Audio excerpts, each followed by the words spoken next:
Very easy to do if you're on. We're live, everybody.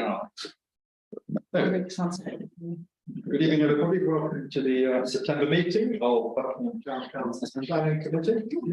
Thank you for your attendance, everybody. Before we start the official business, we do have speakers here from about the Bent Hill London Road application. We've got Robert Webb and Jenny Harris, and about the Moreton Road Phase III, we have Jeremy Bloss.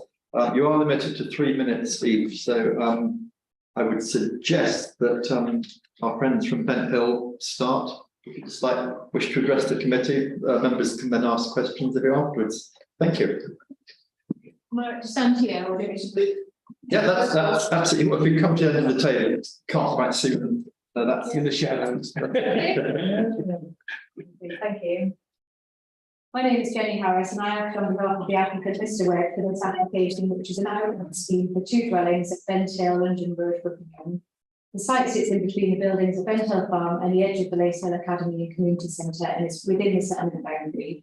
There is a derelict barn on the site which will be demolished. The access to the site is an existing track leading from London Road, which runs parallel to the southern boundary of the Lace Hill Estate. This application follows an earlier scheme for full planning permission for 3 dwellings on the site. We attended the planning committee meeting when the application was submitted in June 22.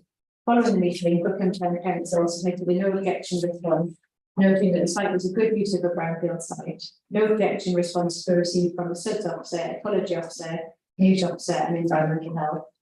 The scheme for 3 dwellings was withdrawn by the applicant in December 2022, following feedback from the planning officer regarding the scale and design of the proposed dwellings.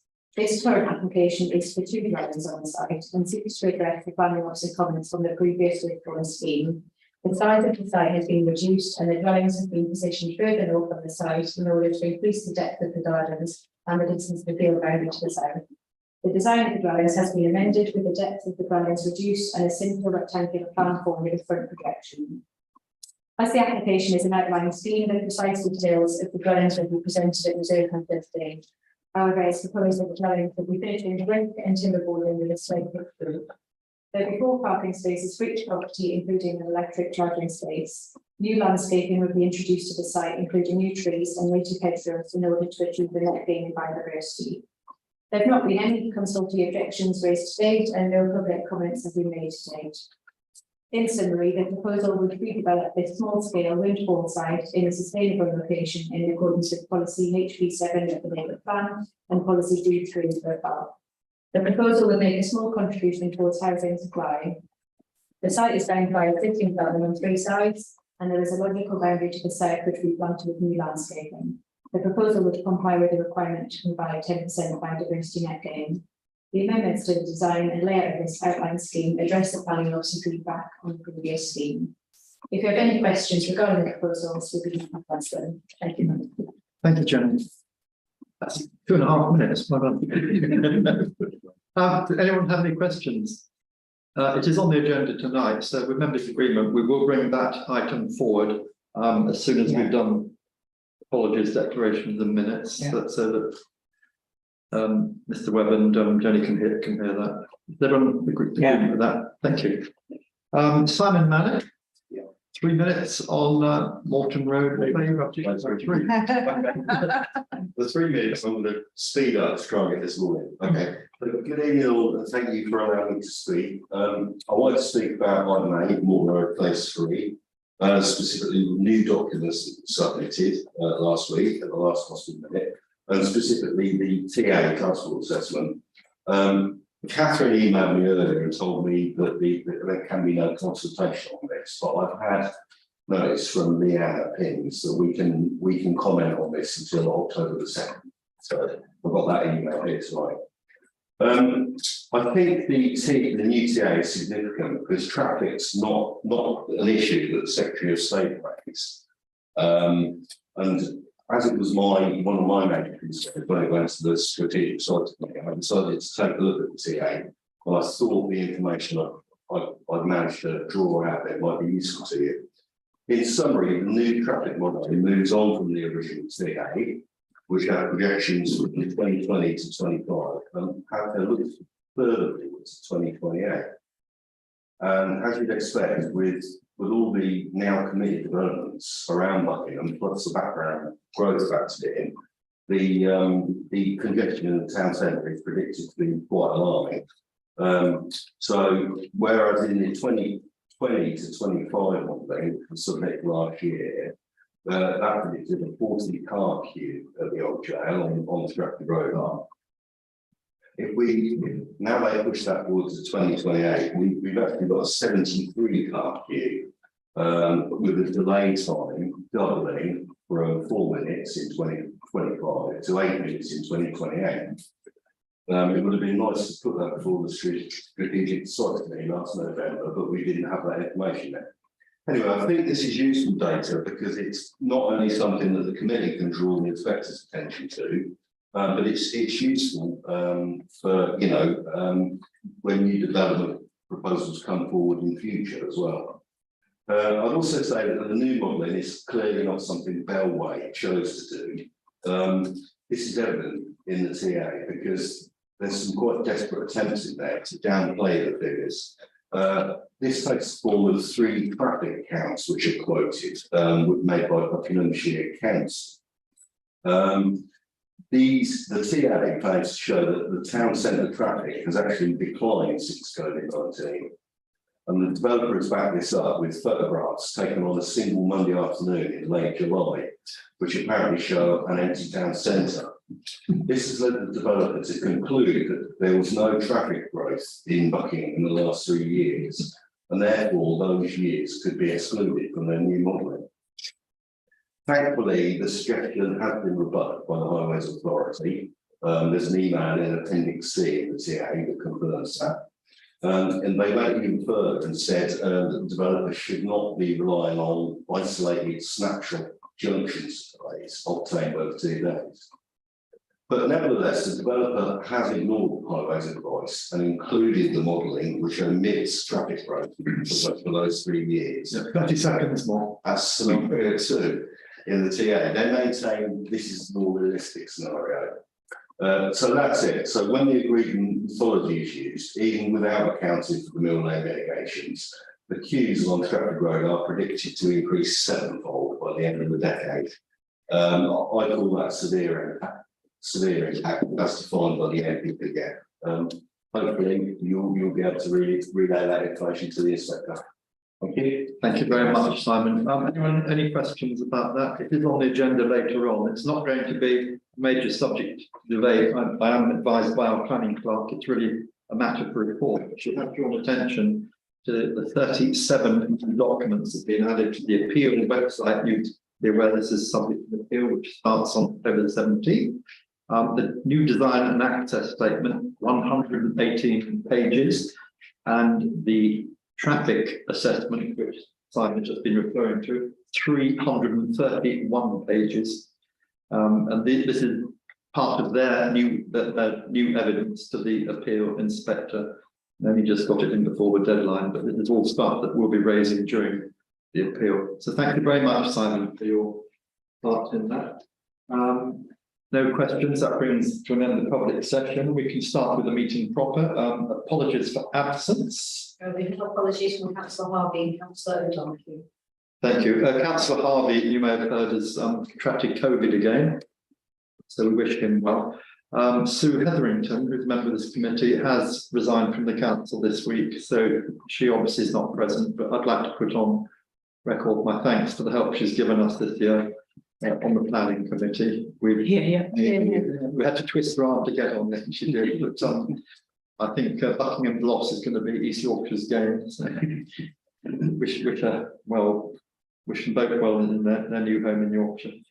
Thank you. Declarations of interest. Received declarations of any personal or prejudicial interest under consideration on this agenda. Just the usual one. Thank you, Robin. That's because Robin Buckbury is Shire Councillor on the North Bucks Area Planning Committee. If they meet. Anybody else to agree the minutes of the planning committees for the 17th of July, the 21st of August? You've had both the been circulated. May I put those as a true record of those meetings? Thank you. Excellent. Right, now members have agreed that we're going to move item 7 to Bent Hill Farm. To be part of the meeting. Right, the outline applications we had for 2 dwellings instead of the previous 3, to garbage, parking and landscaping. We've got Catherine's notes on this on page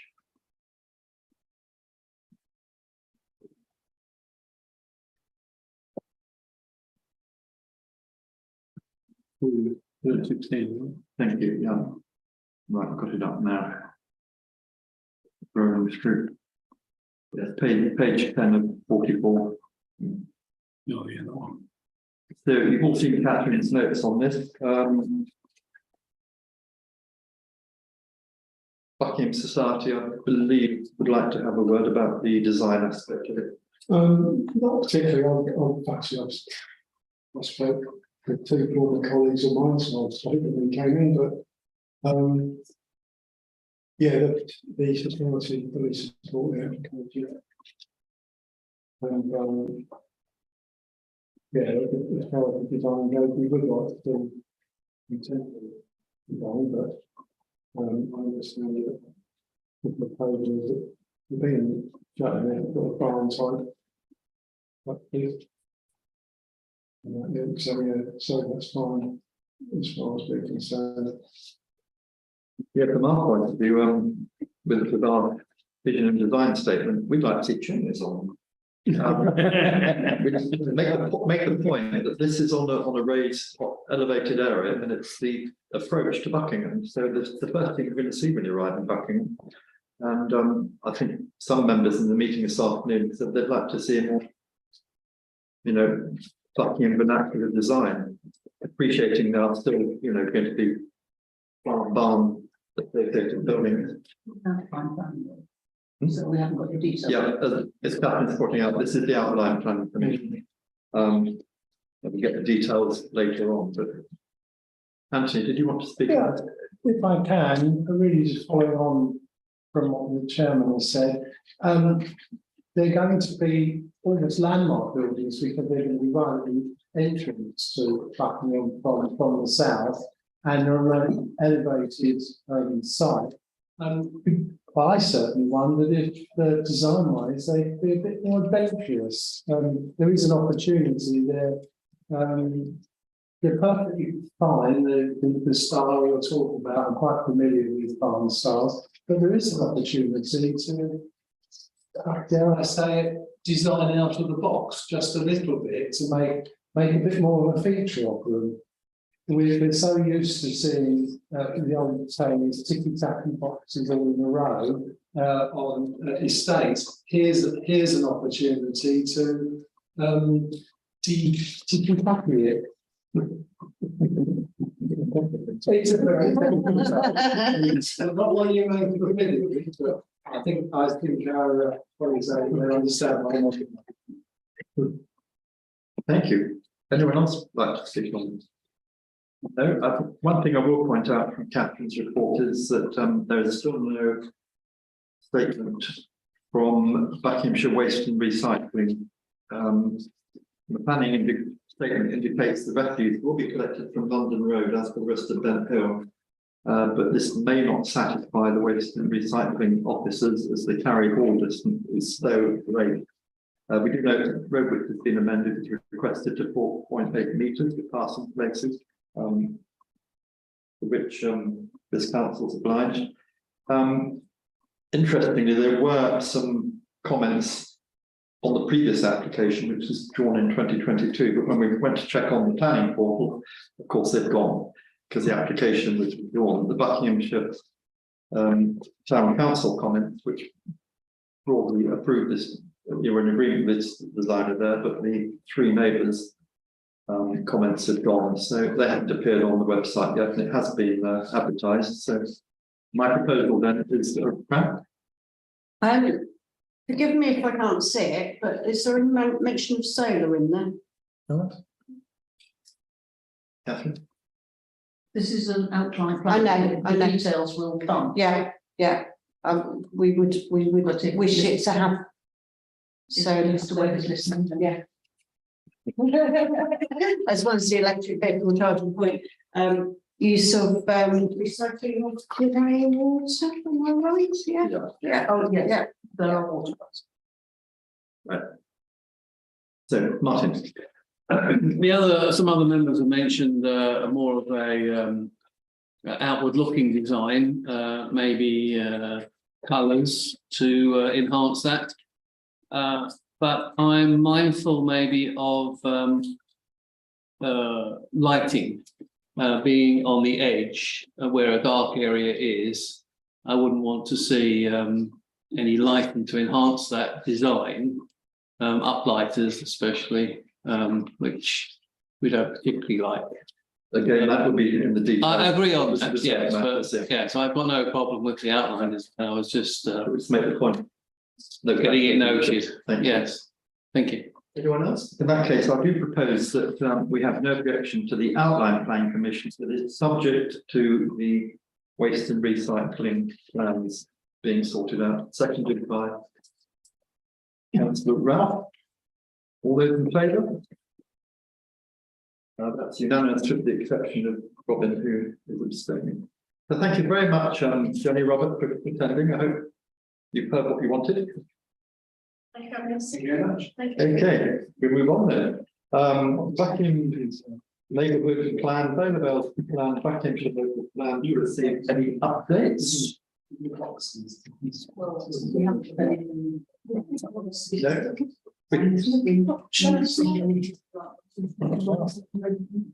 Yeah, so we did meet again on Thursday. We had another workshop session, which I was able to report other more later on the A421 Corridor Meeting event 2, which directly affects our neighbourhood plan. Minutes will be available in due course. A number of you here were at that meeting anyway. Robin.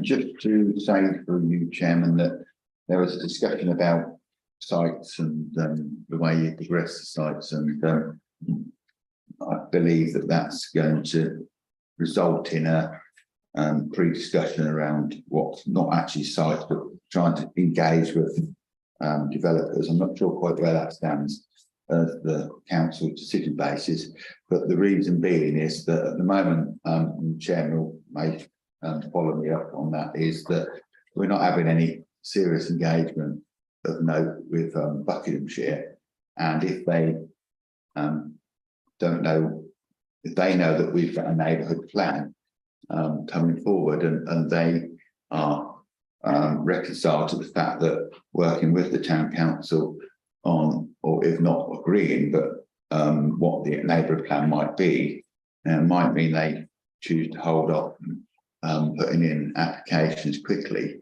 because the rationale behind that is that, and then that way we will automatically have a more of a engagement with the developers once they put their application in, they go through a formal planning process. Because there's no point in us being particularly secretive about a plan which has already gone out for consultation, and may save duplication at a later date, and may actually mean that we get a better plan, which Buckingham town councillors have more of a steer over than a top-down plan on sites, because Buckinghamshire Council's doing its own site allocation element, and that may be result in something happening which basically, while making a plan, might be detrimental to its purpose. So I don't think that's going to commit anything or make any decisions, but through our consultant, I think that's correct, that would be engaged, because not to engage would mean that we might not get such a good deal with the residents of Buckingham when the plan's gone out for consultation with all the variances and whatever. Thank you, Robin. Yeah, you will remember from last week's full council that we did announce the public consultation session was on September the 30th, and we're still looking for volunteers to help out with that. There will also be a developers roadshow, at which developers will be invited to come and see what we're offering, and we can have some full and frank discussion with them. Thank you, Robin, for reminding me of that. Nothing else on that. We move on to item 5, action reports. I'll just very quickly go through what on the first page, Buckinghamshire Local Plan, the town clerk is still waiting for a response to the Buckingham Local Plan subgroup. That hasn't come yet. Strategic sites, the town clerk responded to the strategic site committee requesting consultation on a constitution review, and that is still awaited. On page 2, section 106 matters is on the agenda. Page 3, State Park upgrade, build is now underway, and Steve will give us a verbal update at this meeting. The layout, which is noted that has been circulated, has not in fact, so please delete that. Steve. Really, it's not an awful lot to say. I mean, it's clearly underway. They don't appear to have got particularly far. And there was no one that, although there was 2 guys there today, they didn't appear to be making an awful lot of progress in the few minutes that I was there. I was unable to catch their attention to inquire over timescales, but work is underway. They've got machinery there, so there is some progress. Thank you. You can't add much to that, Robin. Just on 529/22, I do think that that's the long-awaited cycling way along the railway from the scenic walk to the town council walk. I do believe that at some point we need to factor down on where we believe we are with that. If you read the section 106 agreements, I believe that the final payment was received by Buckinghamshire Council, so it did say after the final payment they should move on to it. Separate to anything one might believe one knows, I think it would be worth us asking for their aspiration at the time of delivery, because it would be paltry and unproductive, wouldn't it, if the estate is built out. And it was in the sustainability study for the estate as part of the sustainability plan, and it was part of the reason it got approval was to increase the green travel and environmental benefits in that estate, to give an option of using a car to go to school. So I think it's been sadly neglected. It may have got mixed into other discussions about other sorts of transport, but as far as this town council concerns, the 2 items are separate, I believe, and this is part of a planning brief which the council has agreed. It was part of a neighbourhood plan. It was part of a development plan, and I think we need to take a bit further with that to ask what their aspirations around the section 106, which we have discussed endlessly. I could return to it myself as another point, but I think a second avenue of questioning on this is now well overdue, and see what action you get back, because when that section 106 was agreed, which was probably quite a number of years ago, probably seven years ago, obviously inflation has took place. The money which is in the section 106 is a public record.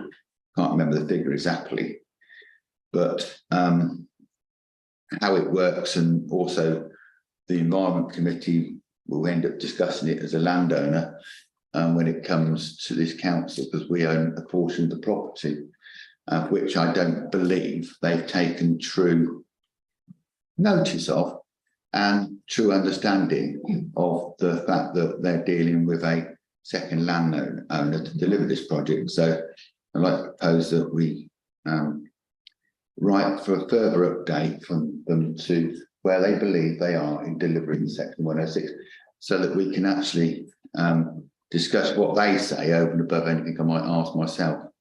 I do think the town council's, the fact that the development is part of our neighbourhood plan, as I said, I think it's we need to get clarity, otherwise it will never happen.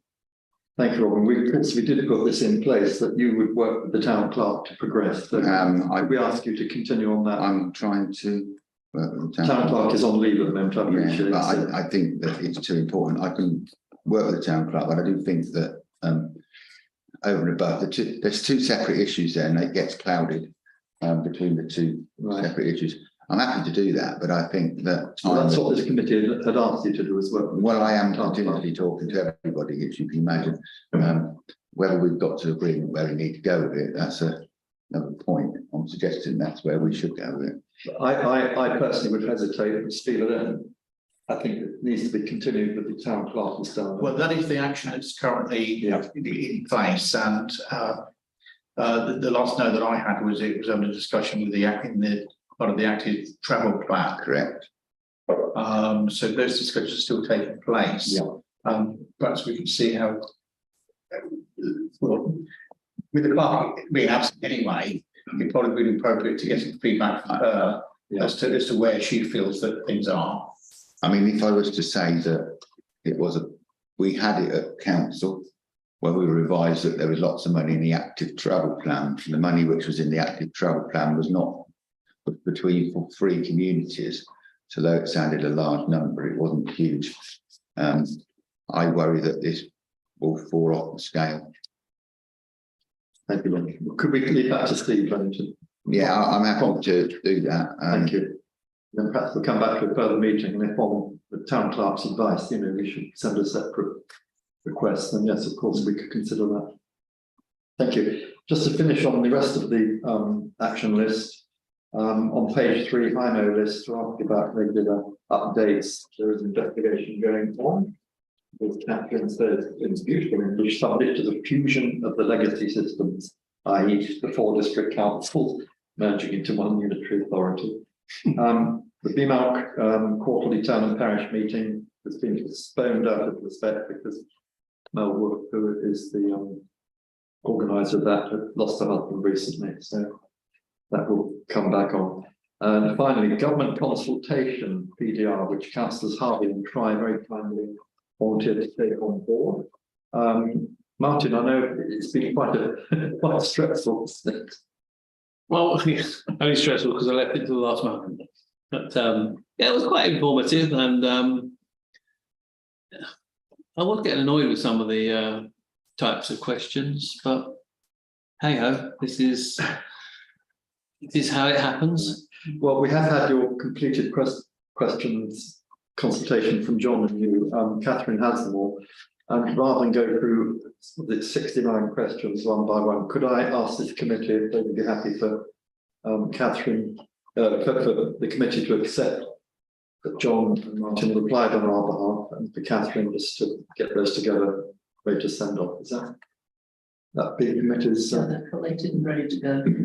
Right, so we may well be the first council to reply because we couldn't complete the last section, which is Deborah. No, we've had it since July. And it's- the death date is next week. So. I know Winslow haven't done it either because I had this discussion about it with them. So. That's for Winslow to decide. But the final part about the all Deborah stuff, which no one else had any, apart from Robin, probably have really any agricultural knowledge. So anyway, thank you for that. Anything else on the action list, anybody? No, then we can move on then to motion from Councillor Harvey. Councillor Harvey in his absence has asked if I could present this motion to the committee regarding National Express Coach 737 that we write to National Express, seek guidance from them as to what we might do to put a Buckingham stop on its timetable for this service, which runs between Oxford and Stansted via Milton Keynes and Luton airports. Robin. Very, very happy to second it. John did talk this through with me, and the rationale behind his motion is absolutely logical. If there's another bus service in the town which takes people to Stansted, it's got to be a good thing, and that means we won't have to drive our cars and park at Stansted, and it's got to be environmentally sound. So it's a good motion, happy to support him. Just a point of order, Steve, as John isn't here tonight, can he still propose the motion, or would Robin take over the proposing of it? I think it requires someone in situ to propose it. I propose that John's motion. Thank you. Could we have a seconder? Yeah, I'm Thank happy you. to second it. And the other I would like to add, if I may, that this would also address one of my bugbears, and that is that the bus services actually stop quite early in the evening. That the ones that we currently have, this one goes through the night and very early in the morning. So It doesn't have very many services during the day. There's only 7 altogether, but they are at useful ends of the day. So I think this would be an excellent addition to. And can you use it without having to travel to the airports? Yeah, sure. Oh, yeah, so. Sure, you can take any national Okay, express right, from I'll check. any stop to any stop. It's I not. Yeah, Did you that, you can. could only get a ticket to Luton or? No. Okay. I'm sure not. Thank you. I haven't tried, but Wouldn't be financially viable if it only did that. yeah. No, it's a very good motion, so thank you, John and Robin, for putting heads together on that. You want to say something, Ryan? No, I mean, fully in support of the motion. I think it's a great way to broaden out our transport. Thank you. Andy? Yes, it's a bit galling. I see this bus service late at night about 10:30. Go right past Tesco. Then why wouldn't you want to stop and maybe pick up a few people? And it goes right through. It is galling to see. It goes right through Buckingham, which is a large town, and not stop. Thank you. And that would be at the Tesco stop. Presumably, yeah. Yes, it goes right past on the roundabout. Yeah. Robin? Some of these things have taken time in the past, and we've historically had long discussions with the X5 to make that work. So we've been in the long haul with these things. And it should be a commercially sensible decision for them, we would have thought. And, you know, one never goes on holiday from Stansted, one might even use it. I would use it. Anyway, may I suggest that we go to the vote? Of course. Yeah, we have a proposer and seconder. All those in favour? That's unanimous. Oh, even Robin can vote on this one. Absolutely unanimous. Yeah. Won't be coming up before the North Bucks Planning Committee. Not much. So, anyway, planning applications next. As you'll recall, we've already dealt with that Hill Farm. So the others here, 12 Cornwall Place, the High Street, right behind us here. This is for a dormer window to match the existing one. Finally, they managed to get it the right way around. They did have it facing the wrong way. Is everyone happy with that? No comments? In that case, I propose no objection. Seconded by Anthony. All those in favour? Unanimous, apart from Robin. Thank you. Item 3 is the garage site at Oban Crescent. It's come back with some additional with some more amendments. You'll be aware at the moment we have been opposing this on the basis of the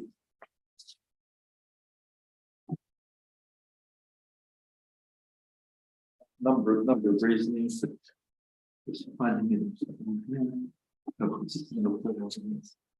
That is showing as number 4 in Catherine's notes. So ignore that, make it number 3. Yeah, we had a long response in June to this, noting that some of the garages are let out. There's no change of use from commercial to residential use been applied for. And there are no comments on the economic developments that have not been made. Normally they would insist on 1 year of it being advertised before they could do this. The main changes are on waste and recycling. And we've still got this ongoing problem that waste will not come down in flakes, so people would have in the 3 dwellings would have to take the bins up to the Oban Crescent, and the other main problem is parking. The most notable part of that is that the parking spaces they're offering fall way short of the Vale of Aylesbury's old standards, and even shorter of the current standards, which are 5 metres long by 2.8 metres wide. I'll pass around the members' information. Current minimum and what today's cars now look like. Members might have a look at that. Yeah, this is what right again. Right, who would like to speak on this? Yeah. Tell me about As it goes around, Martin. Yeah. I've got no problem with it being developed, but in a suitable way. My main concern, irrespective of the type of development, is the access.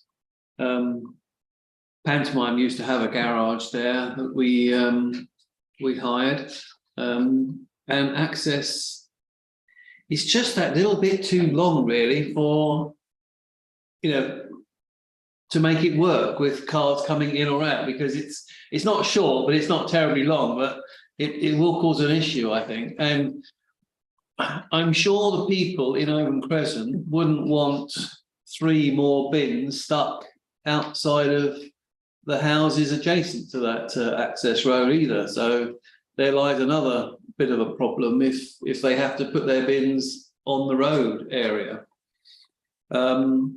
And parking on that road, I expect then you'll have to go for some sort of yellow lineage to allow cars turning circle to get into that area as well.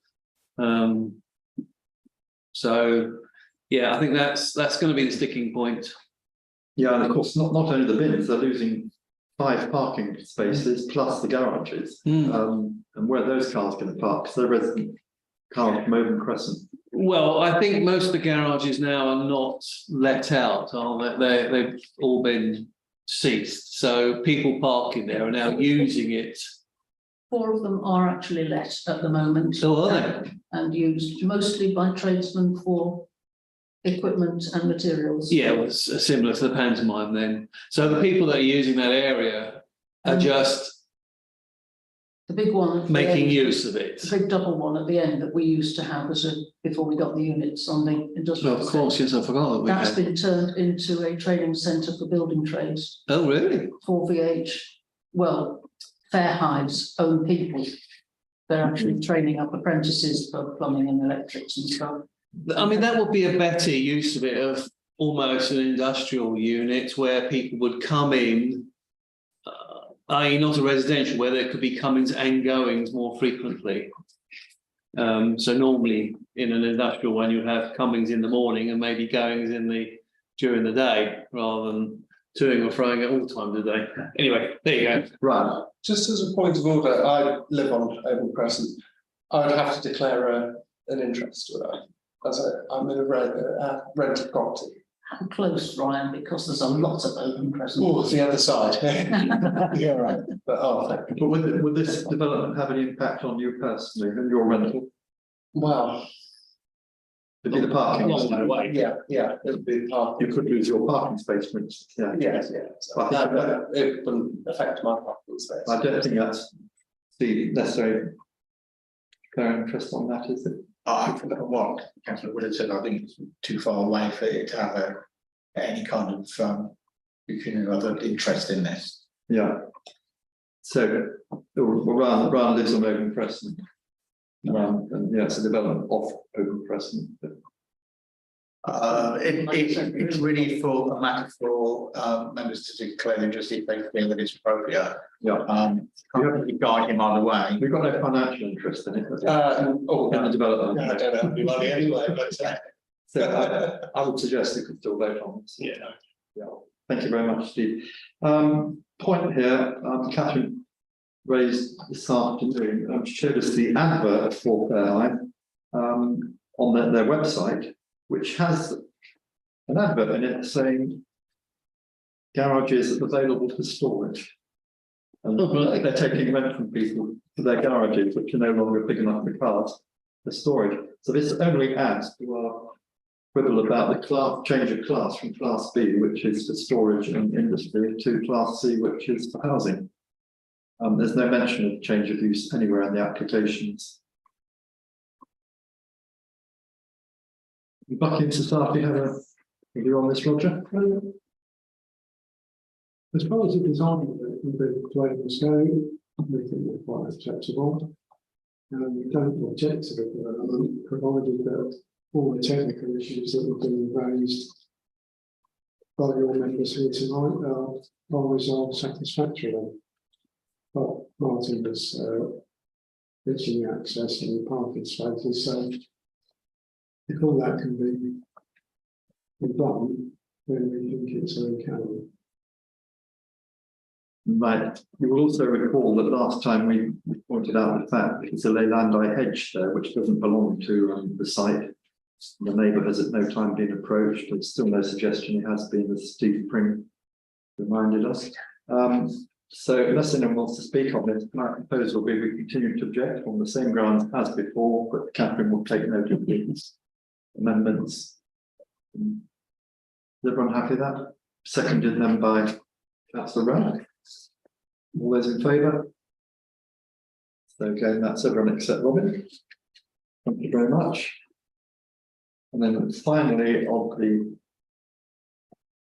monetary applications, it's 7 Portfield Way. This is the household application for a single story rear extension. Again, you've seen Catherine's notes. This is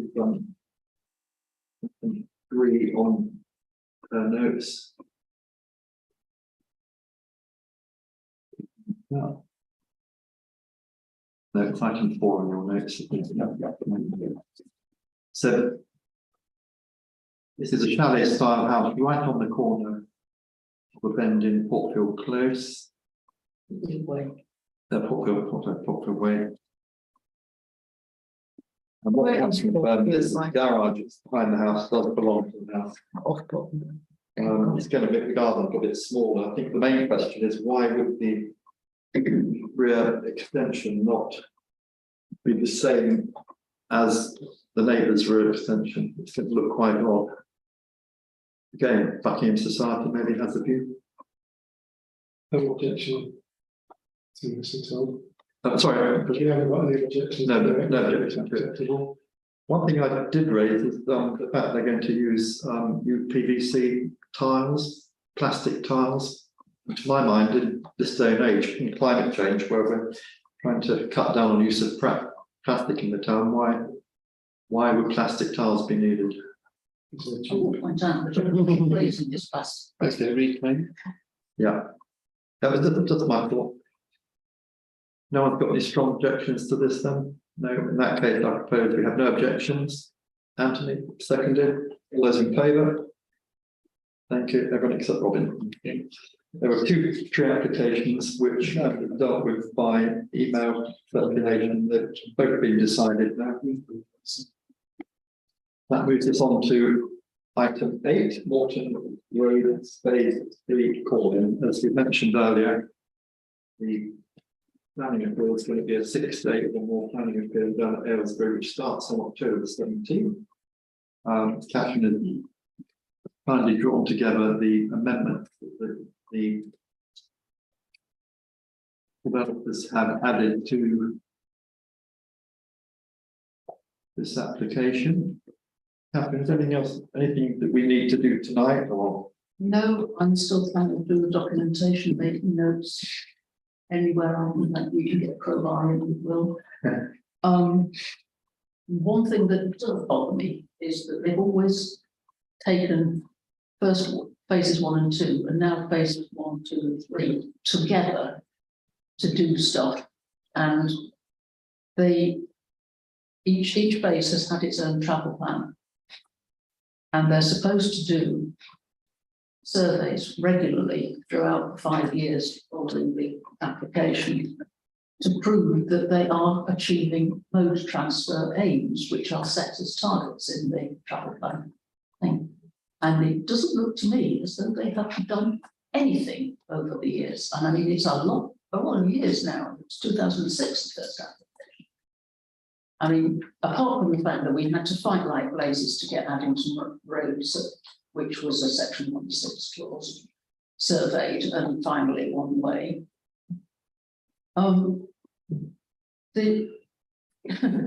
of course there was the famous pedestrian crossing across Moreton Avenue, which oddly I didn't have a drawing with the section 106 agreement. But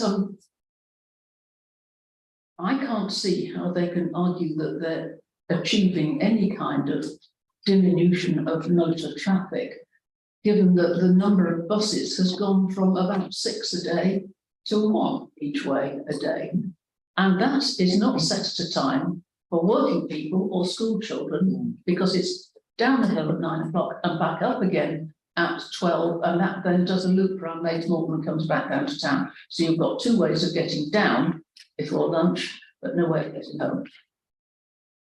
And people will not use a bus if they can't come home, because that's the way they're carrying the shopping. Well thought out. That's reasonable, yeah. Yeah, so they can't argue any people won't use their. Oh, and the other thing is that they actually go on banging on about cycling and all the rest of it and how it's going to link up with the rest of the cycle network in the town. When in actual fact, there's that height difference because most of the cycle network in the town is in the valley. And whatever they've got, cycleways, they've got a cycleway on the existing phase 1 site. They're going to put stipple curves and a drop curve so people can cross the road with the bike, but then there's no safety audit in or any mention, proper mention in the traffic plan about the supposed cycleway that's going to come down Moreton Road, which I think will be lethal. Because I've tried it and it's really quite exciting. Even given the fact that the bus isn't coming up the uphill actually as it used to. I mean, Simon's read it. Yeah. But it is a nonsense. One of the things I intend to do when there is one of these famous quiet traffic days is actually go and see how much of the bottom of the Moreton Road a 2 metre wide traffic island will take up. Because they're proposing a left and right filter as you come down at the roundabout. But they're going to make permanent traffic island outside Pretzos. But they say for safety's sake, it's got to be 2 metres wide. Now that's an awful lot of the Moreton Road. Well, otherwise, you see, if you're pushing a pram, you're on second out into space. Yeah. Or somebody with a wheelchair. Yeah. And of course, because you're coming from Paints Court, North End Court from that direction, you've got a lot of motor scooters coming across there as well. Yeah, good point. Well, how come it works at the moment then? Well, at the moment, it's a lot narrower than that. So if you're going to get stuck in between roads of traffic, you have to go sideways. Just tip your pram round through 90 degrees until the other lane is clear. I believe also, Catherine, you've invited the inspector to have a walk up. I've invited him to walk up the hill from the town. Well, we were requested to put forward suggestions for where he would go on his site visit. And the developers have produced a wonderful map where he can go around to sort of the Chapmore side and visualise what it's going to look like across the fields and view from the valley, and the main street will give you a beautiful framed view of the church spire, which I am not entirely sure is realistic, because there's quite a lot of things in between when you get up there. And but yes, it's a lot of paper to work through. 331 pages. Artist. Just the traffic. Thank you very much, Catherine. Yeah, but a lot of that is what they call temporary figures, you know. Yeah, but still yes, go through them. Yes, but I mean, they're not being realistic. They have taken account of the 170 houses in Mates Morton. What they don't seem to have done is that the Mates Morton application is supposed to be sending all its traffic down the Moreton Road and not the Mill Lane. So it doesn't make sense. I don't think we're going to make much headway on this because it is in Vale as a site. But we should do our damnedest. Thank you. Robin? Just to draw your attention to, we discussed in the meeting before that, we discussed the absence of section 106 towards transport, and it might be worth redrawing your attention to what actually took place, in the sense that the X60 for information was supposed to, there's nothing to do with this, but it just tells you how things happen. The X60 was supposed to do a circuit, and we got a response back that during COVID, unfortunately had an impact on the general, and the X60 now runs every 60 minutes. So I'm not sure whether the bus service, which was originally in the original phase. And then 60 doesn't go up the hill anymore. No, it doesn't go up at all. No, so what I'm saying is it's a 151, it's the bus that goes through to Thornbury. Yeah, so we ask these questions as a public response, which rather gives you a clue on how transport contributions are temporary And once they've, Oh, yes, it ran out after 5 years and the buses ran. correct, What exactly, they have done with the X60 is abolish the last bus from Milton Keynes, and so that it's now an hour earlier. And that is part of the problem. Yeah, sorry. Martin, Sustainability of this concerns me in these days. From Catherine's brilliant report here, we've got a few choice things, but I'd quite like to look into that a bit more, because sustainability is a lot of things, really. It's about excellent insulation, not just good. It's about making the house in a way that it can be altered, maybe for various purposes in the future. That makes it sustainable, not just a brick building which is static and doesn't change with the times. I don't think that solar panels and air source heat pumps are mutually exclusive. They can work together, and they've just maybe decided that the solar panels are too expensive and really you need to put them with batteries to use with heat pumps to get the benefit of when the sun doesn't shine from wherever it shines, to use the heat pump. You know, grey water and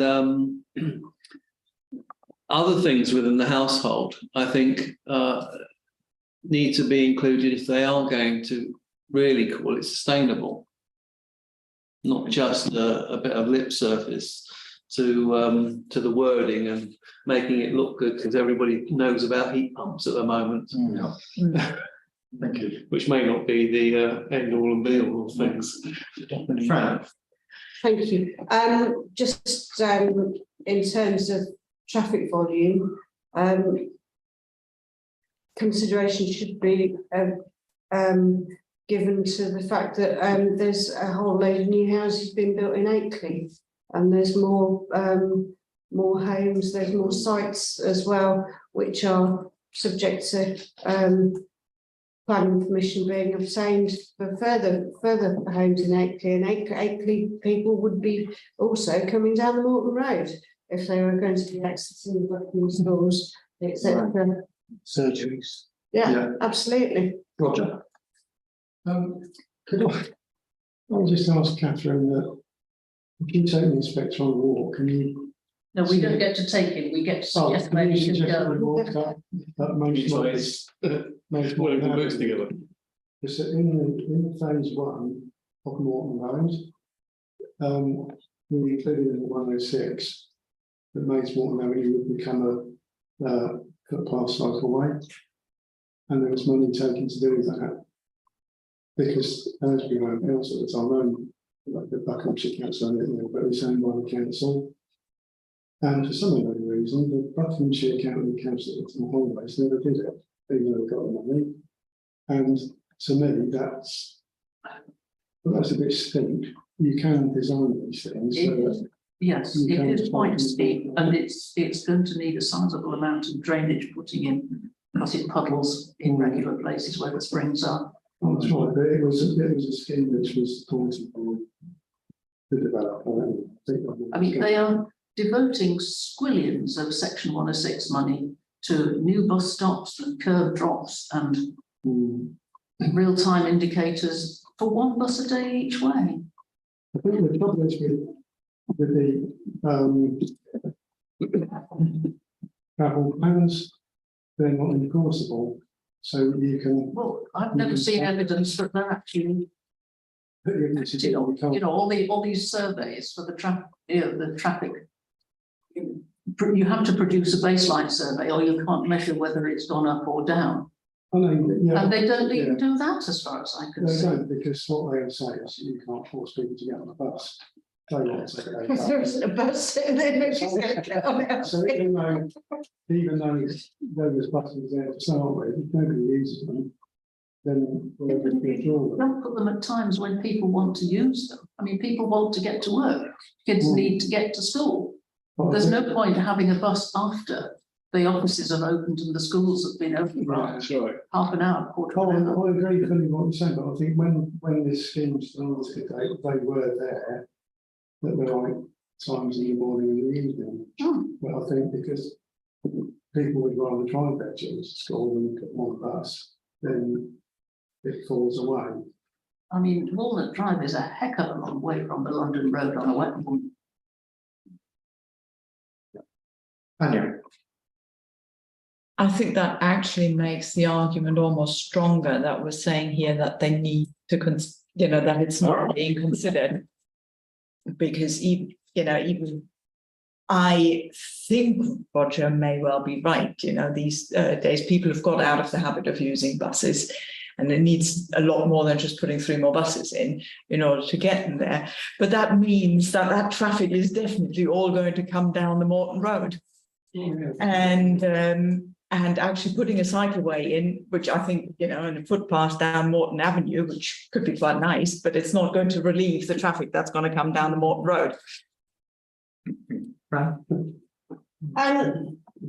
Regarding school transport, it's pretty much non-existent, the transport to get children, like school buses, etc. If there's no regular bus service and school transport isn't provided unless you fulfill certain criteria, which I believe is something like it's got to be at least 2 miles and no safe walking route, which I would think Moreton to Buckingham schools is going to be deemed to be a safe walking route. You're not going to get young people used to going on buses. There's no opportunity for parents to put the child on a bus in that case. I know that from Dadford, there are school buses because it's not deemed that they're safe walking routes. And the children in Dadford do get on the school bus, and that bus then goes through to Chatmore and then to Akeley and then into Buckingham. I don't believe they pick up on the Moreton Road or in Maids Moreton.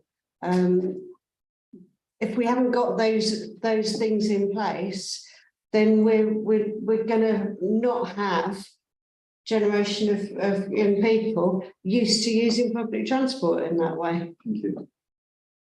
Robin, you want to add something? Yeah, I mean, what Roger's making about when they make agreements and the enforceability of those agreements, really quite to see. It's absolutely pointless to them putting funding into a Section 106 agreement, which in any development, which then disappears and isn't actually spent on what it is. Now, that phase 1 Moreton Road went to appear in 2001, in 2002. It's quite an old development, and it was well protected. So one would imagine that the Section 106 contributions that still footways well defined, and Buckinghamshire County Council have the responsibility, as was said, to bring it forward. And whether we agree with it or we don't agree with it, or we can say that the cycleway won't work or will work, there is a problem here, isn't there? Because the simple question needs to be asked: where did that money go to do something else, or did that money go back to the developer? Thank you, Anya. Because if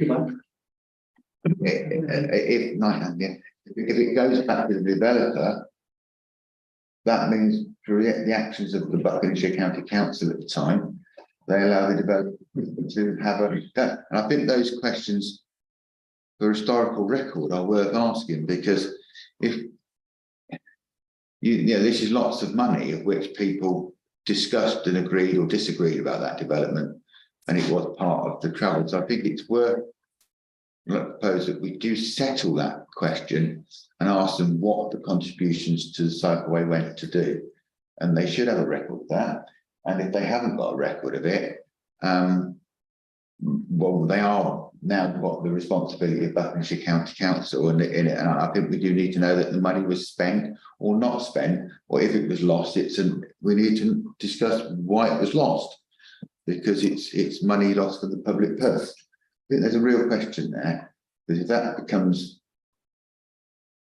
prevalent in other things, or what we discuss in the planning agreement becomes hardly worth. Look how long it took us just to get 50 metres of pavement to Exactly. get you to the bus stop. Exactly. That's So I'd like to right. propose that, listening to what Roger says, that we, right, one simple question: what happened to the contributions to sectorise it to the cycleway? Yeah, that's not on this item tonight. What we're No, doing. because I am looking at the section that is for all voluntary phase to Right. see what did Delay get it. implemented and what Come got back. carried forward to the next phase, which I think is just downright naughty. Right, okay, so in that case, sorry, I take that. We don't ask the question, we might Yeah. give up and go home, because we need to know these things. So this isn't sub judice from that point of view. No, because I mean, that's a very valid point. Okay. It's something I started looking at this afternoon. Right, could we leave that to Catherine? Yeah, I mean, then we can have a discussion around the actualities of it, which has got nothing to do with the appeal. Okay. Or the aspects. Thank you very much, that's a good point. I think we need to move on. In closing, I'm just going to follow on from what Fran was saying about the traffic from Maidstone and Akeley. I had an email from Pat Hardcastle this morning to say that the Maidstone Neighbourhood Plan is now in front of the inspector, and the inspector has already indicated that we would not want to see any housing in Scott's Lane Field. So that's moving. So Morton are well on the way now, and hopefully they'll get their plan made. You know, in the near future, which is going to be a great help to us. Simon, if I could just say thank you for coming and speaking to us today. Thank you for continuing to support Buckingham in all this. And, are you intending on going to the appeal at any time? Yeah, I'll try to find out from the cases of what days. I've been told go Thursday, and then you'll find out when they're going to discuss the highways on the Thursday. So. And are you down? Are you registered as the speaker? Or I am. Yeah. Oh, good. Thank you again for that. You know, we need all the help we can get. Thank you very much. All right, I'll go there. Right. Thank you. Thank you everyone for that. Item 9, A421 Corridor Workshop Meeting. I think a lot of you are already aware of that. But just for the record, I'll just mention I attended the A421 Corridor Workshop that's run by Buckinghamshire Council, but it's presented by Atkins, the traffic management company brought in by Buckinghamshire Council to assess the best way forward. They had provided some very suspect traffic surveys. Regarding Buckingham, they calculated 1,200 vehicles an hour were using the Buckingham bypass. But interestingly, it only monitored the western side, Tindrick side, via sat-nav feedback. No mention of the daily 2-mile westbound queues around 5 o'clock at the Bletchley Road roundabout traffic coming from Milton Keynes. They also failed to note the A421 is a major east-west heavy goods vehicle route. The traffic from the eastern ports through to Southampton in the west, despite HGVs accounting for 15% of through traffic on the A421, which goes right through the middle of Buckingham. That's more HGV traffic than all our other local roads combined, the A422, the A413 and the A4421. I put forward our case for a southern dual bypass connecting Bottledump roundabout at the bottom of the Tindrick bypass. That's been an aspiration of ours for many years, and it's certainly entrenched in the current neighbourhood plan. And the A421 at Buckingham is no longer a bypass and now runs through increasingly the residential areas. That's contrary to the Buckinghamshire Council's own local transport plan 5, draft vision of July 2023, which commits itself to, quote, ensuring through traffic is routed away from residential areas. There was an intriguing suggestion put forward that tramways might be considered between Milton Keynes, Buckingham and Winslow. It's been done to connect Manchester with its surrounding towns. It wasn't tongue in cheek. Parish councillors from Modern Newton, Longville and Forward spoke about the impact that 3,000 new homes are going to have on the A421 at Shenley Park and Salden Chase. 1,200 one side of the road, 1,800 on the other. They also called for dualling from the A421 at Wattle Dump through to the Stoke Hammond bypass to relieve the pressure on their villages.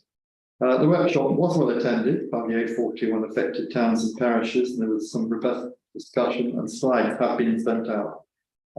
Catherine has them if anyone wants to ask for them. They will call another meeting in November with the results of post-it feedback that we'll go through afterwards. The intention is that the draft plan for the A421 corridor, in whichever shape, will be ready by the end of the year. Buckinghamshire Council stressing it will keep towns and parishes fully involved. Much of this also came to do with the cancellation, obviously, of the East West Expressway, and the government saying there would be money available for improvements to the A421. But as far as we know, Buckinghamshire Council at this time has not requested part of that fund.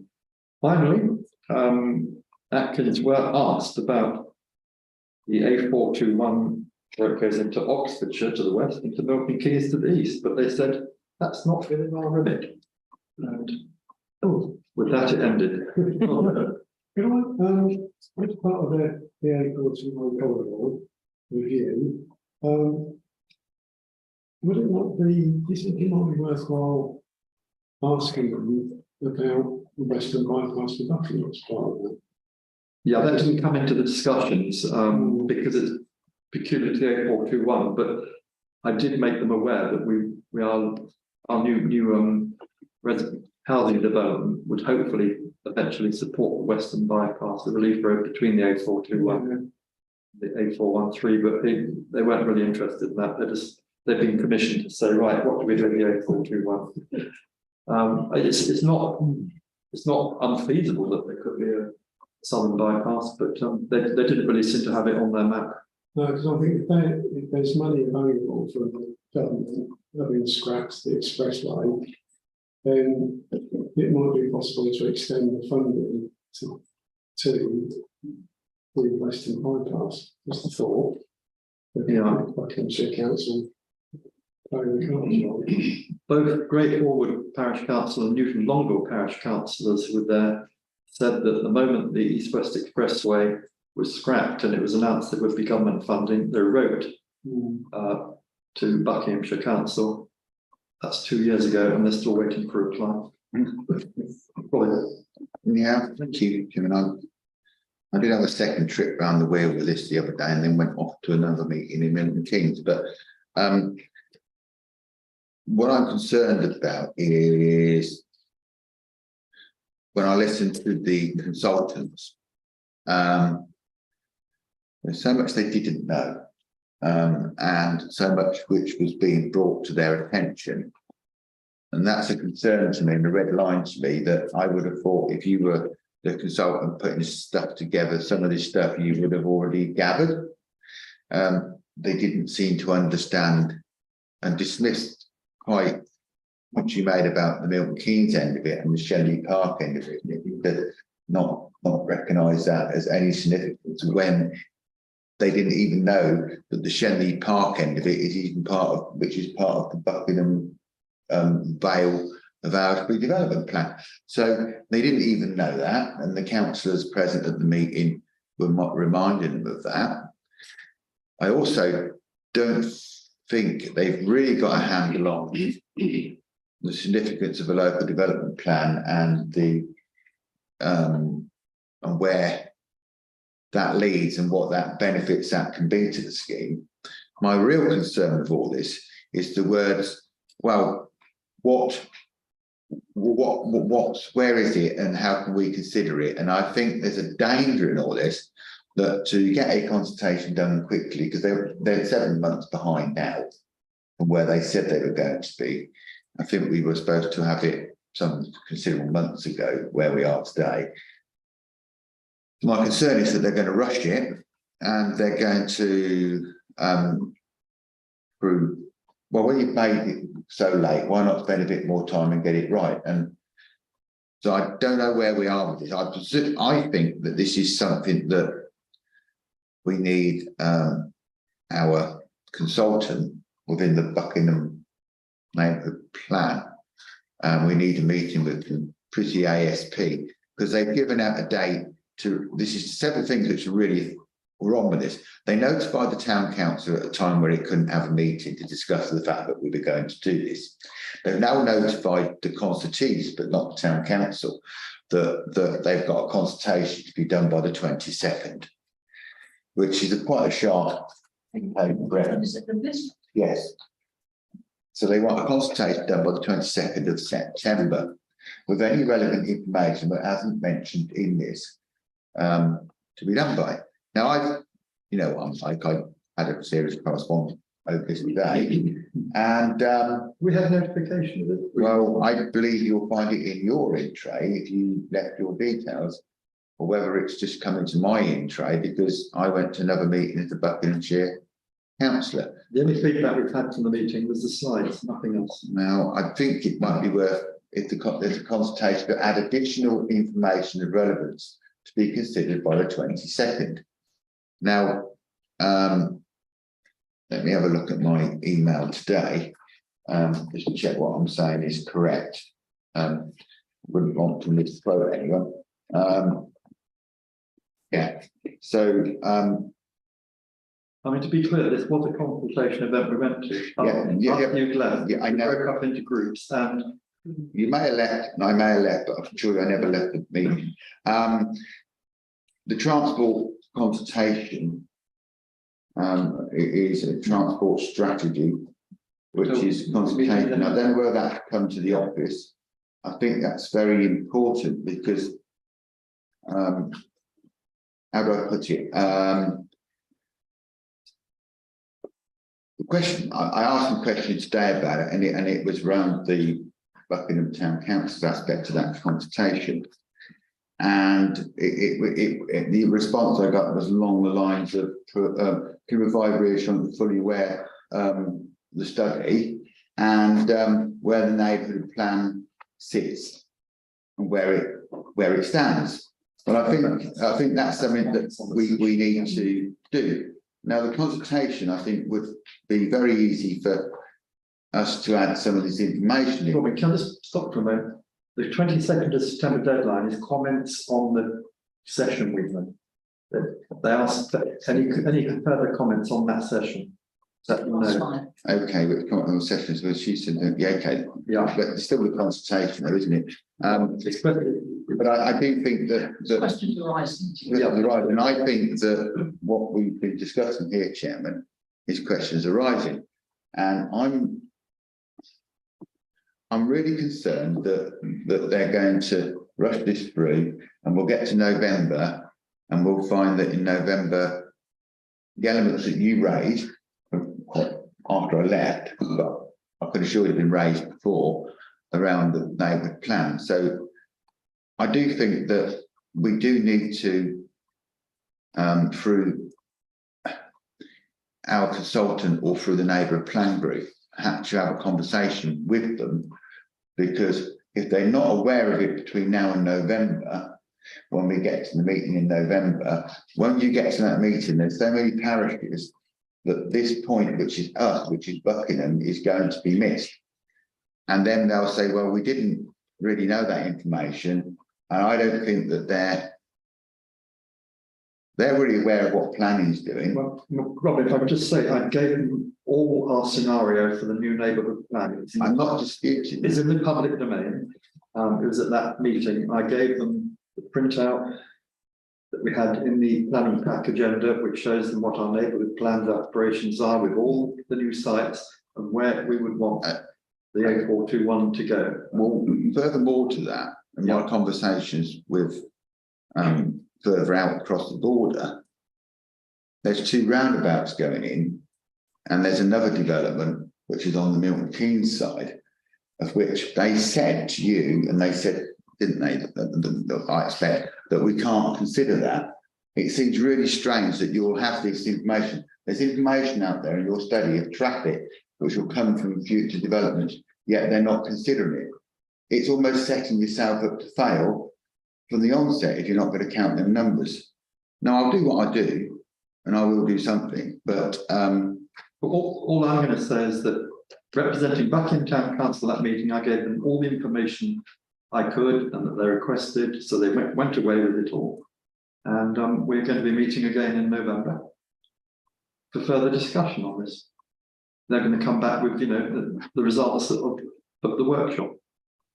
I still would like to think that, and this is a sensible suggestion, that we've spent a lot of money on a neighbourhood plan. And they need to be, I'm not doubting anything you said and did. I do think we need to reinforce that with them. And that is something that the neighbourhood plan group should be factoring in to agree to actually get to meet them. They need to be met separately, because I don't think, and I'm not convinced, that they understand the significance of it. And with so many parishes in that meeting that you're in, we're only representing Buckingham, and I don't dispute you did a good job. What I'm saying is, I would like to think that we would take it to a future neighbourhood plan where we can have a discussion about what we do know with the slides, with the information, because we're paying a consultant to work for us. And I think whether this is in persuasive work or not, I think those people in that group could have a long discussion, longer than we're going to have tonight, because if this goes wrong and they suddenly decide to put the road through the middle of Buckingham, through whatever reason might happen, and they haven't considered the alternatives, well, there's 2,000 people along there who are going to be very upset. And so I'd like to propose that an action from it, which can be agreed or not agreed, that we refer this slides to the neighbourhood work group and have a proper discussion around the aspects of that and see where that takes us. Yeah, I'll just say they've already had everything, the neighbourhood working group. I've given everything to Home O'Neill. I went to this meeting representing this council to put forward our case for where we wanted the A421. I've given them all the information we got, and I can't see gaining anything by going through it all over again. They've got everything. The next meeting is in November when they're pulling everything together. If you want to propose it, Robin, fine, but I would be voting against it. Well, that's fine. I propose that we put the information discussed at the neighbourhood group. Every second it will be recorded, and I can refer back to it like I did when people developed the White Hart car park. I'll be able to refer back to it. Okay, you're making a proposal. Where is a seconder? Nobody seconding Robin, so it falls. But thank you for that. Anything else on the A421 corridor? Or should we move on? Okay, so there will be further reports after from the November meeting. Thank you. Just to note, planning decisions made by Buckinghamshire Council for Kindred Road, the erection of the shed, which was originally fence and shed. They pulled out the shed part. The fence is gone, the one on the bridge, everyone noticed, so you've got a small victory from that.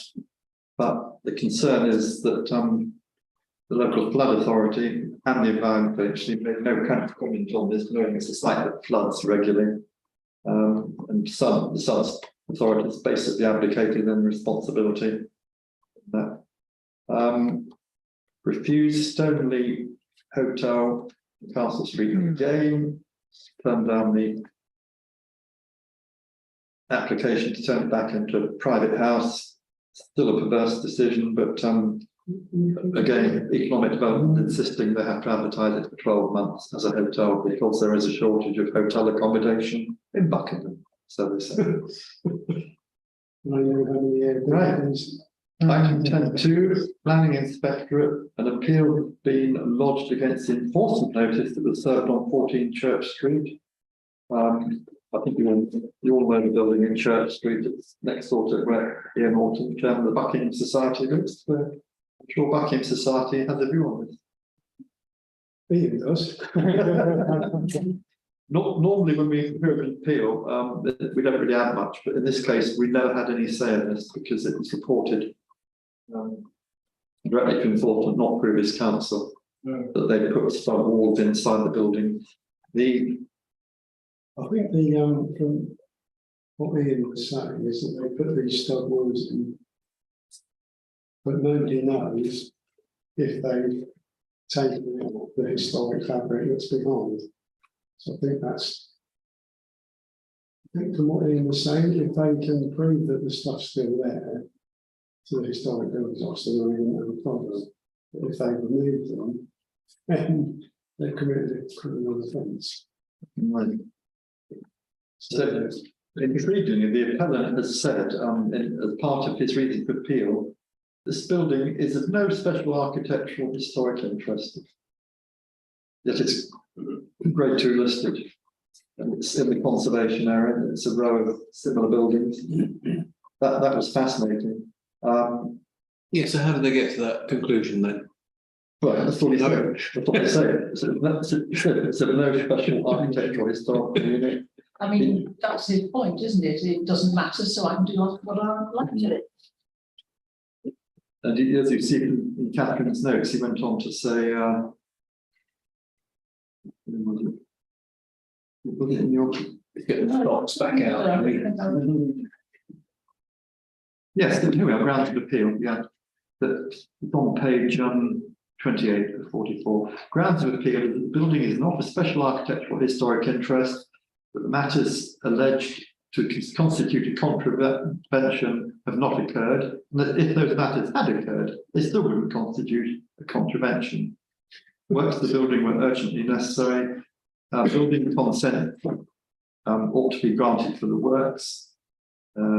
Copies of the notice are not served as required, etc., etc., etc. And it's basically uses a lot of legalese saying he didn't think due process was followed through. Fran. I make no comment. However, I think members should look at the appellant's previous record on such matters. I don't know if that's something we should say. I'll be advised by Steve. It's not also not something you can take into account in No. a particular application. It's not a planning matter. No. No, but you have to deal on a case by case basis. You can't take this through Yes, other sites. that's correct. No. So the bottom line is that we are invited to add anything to the appeal process, and I propose that we, as a town council, note that it is a building of special architectural historical interest. It's centrally conservation area, and that listed building permission should be required on it. I can You say. second that, Anthony? Yeah, Thank you. All those in favour? That's everyone on the left except Robin, and there's nothing, of course.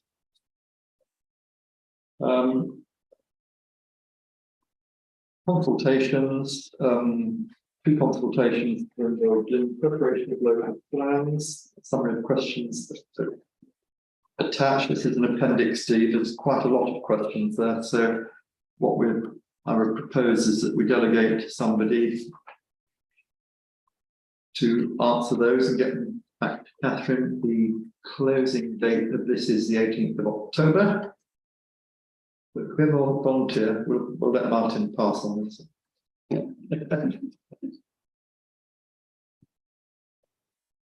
looks like the chairman's going to have to do it then. I'll volunteer myself to do that. I'll come round for coffee. Right, as it has to be by the October the 18th.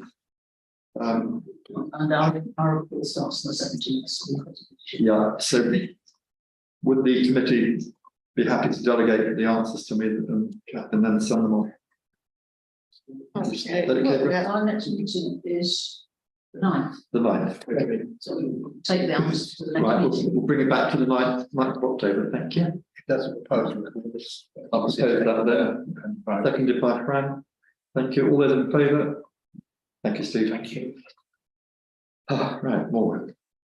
And 11.2 is Shenley Park draft SPD. This is to do with Shenley Park development. I mentioned earlier 1,200 homes, but there's nothing in there that affects us. It's purely to do with the interior of the estate. I would like to have raised the problems that it's going to create on the A421, which is putting another roundabout in, and a park and ride without a roundabout, so that the traffic queuing to get in and out of the park and ride.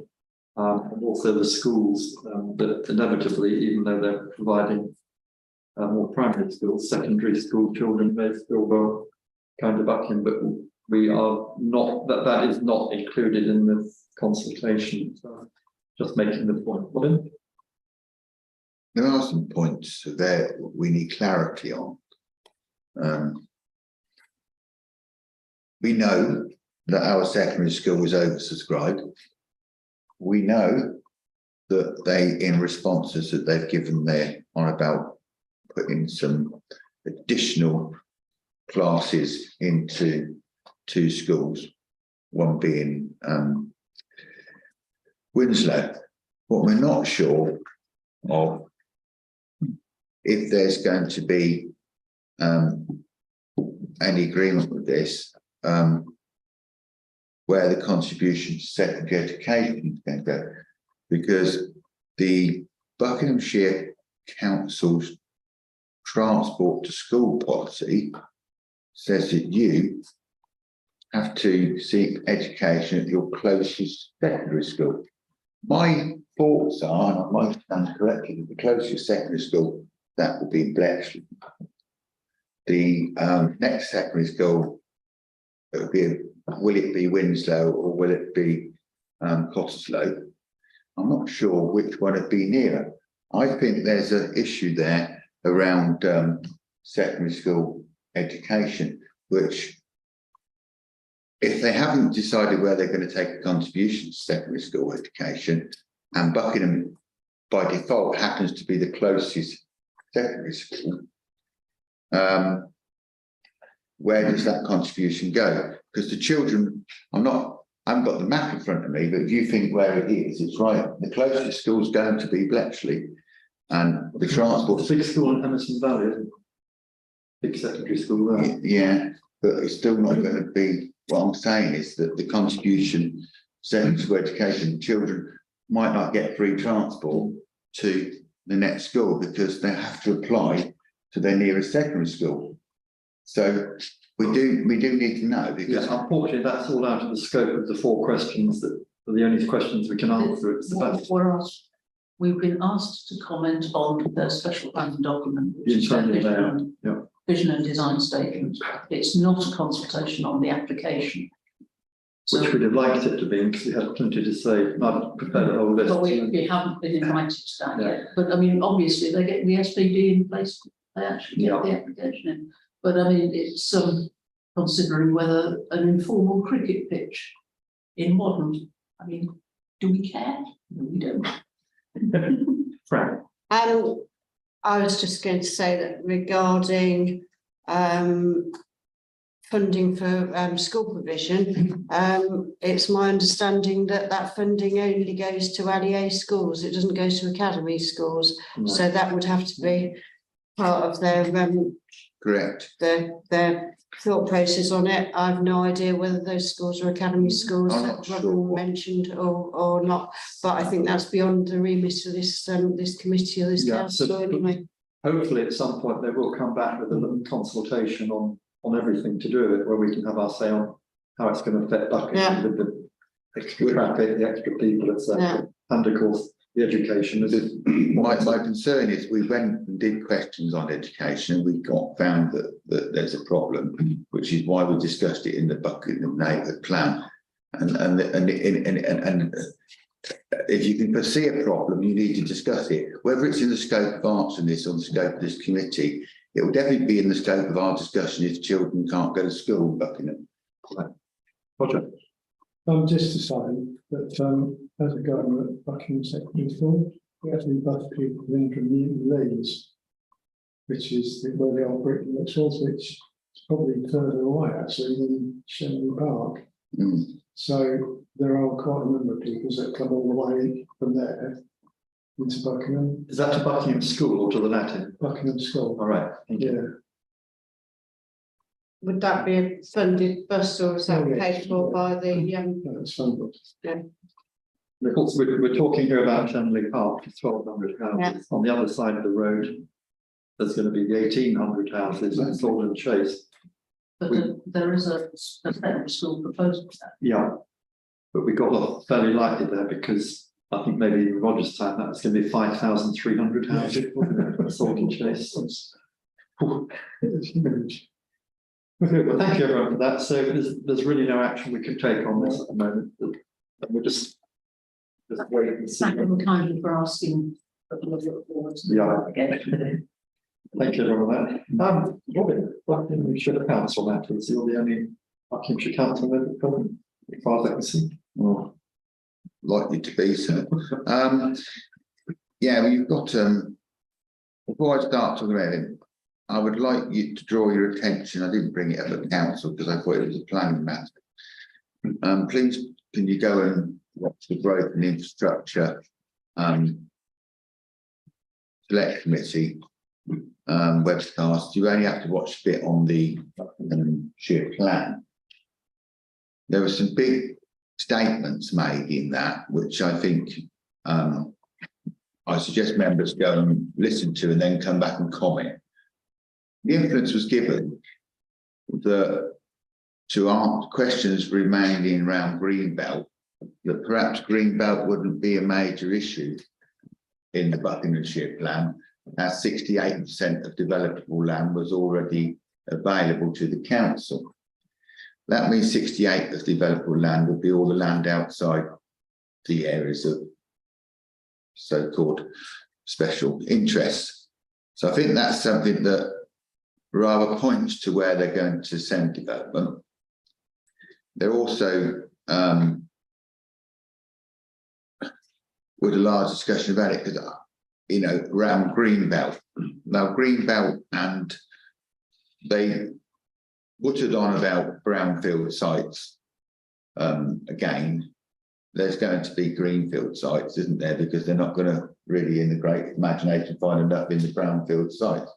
So I suggest that it's not a very long section of the meeting, but if members watch it and if they feel like me, there is something there that you need to discuss, bring it back, because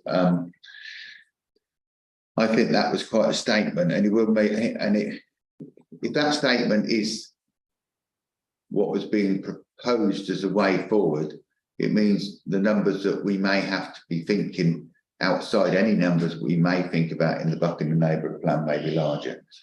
But that's my view after listening to it. Then, obviously, I separately attended a transport study meeting, which we won't go back over that ground, and I had to take my own actions on that, having had the discussion tonight. But there is also a response to the question which you asked to be asked from Buckinghamshire Council on what's going to happen in planning. I think it'd be fair to say, without being disingenuous, that the question wasn't answered. I think it'd be fair to say, if you read it, that we got told what their basic policy is around green space going forward. What they hadn't done in their response was say how they were going to engage with us, other than giving you a 10-day notice of the terms of reference for a Section 106 agreement, of which piece you've got to cobble together whether you want to be involved in taking it on or not.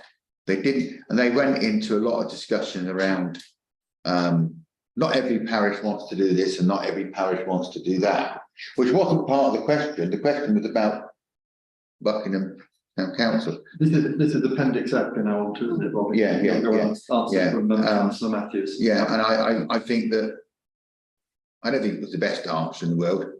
It kept stating about open space, and all we were really trying to establish was, would they be talking to the town council in a proper and I think the question was, if you read the question, I think it couldn't have been any more short, brief, and to the point. The answer we've got is rather like Groundhog Day. Lack of engagement, lack of willing to accept the fact that the town council has an important part to play in Section 106 negotiations.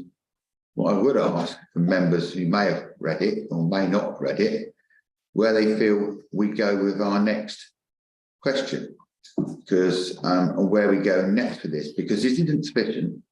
This means what they're saying to you is you just stand over there.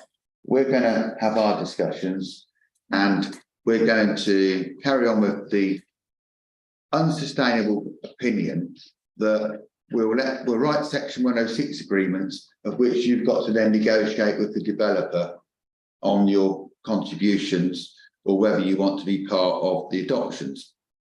Now, my worry with that is that we've done the one which is going to appeal, which is why the answer didn't seem to be sensible. If anyone's read the section 106 agreement for Moreton Phase III, it actually says in the section 106 agreement that Buckingham Town Council will have the right to adopt that land if it wishes to. If not, it will go to management company. And what this says is contrary to their policies of what they've already enacted, is that they want to go along the route of management companies, and we have to negotiate with them at a complete disadvantage of which we're already experiencing without bringing any other subjects into it. So I'm not sure where we go with this, or whether we're any further forward, or whether actually we've gone backwards.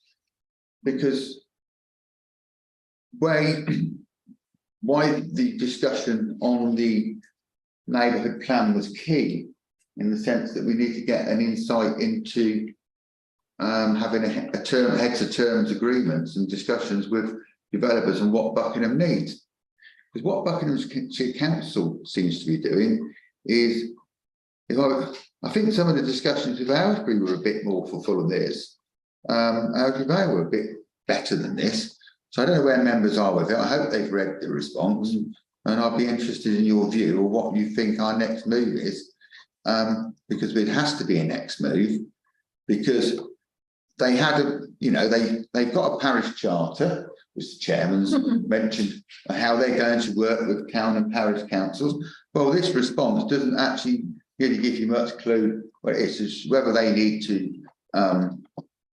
whether they're disregarding their charter or whether the charter is just like not worth what it is. So I don't know. I'm very demure. So I'd be interested before I say anything else about anything else what they're going to do.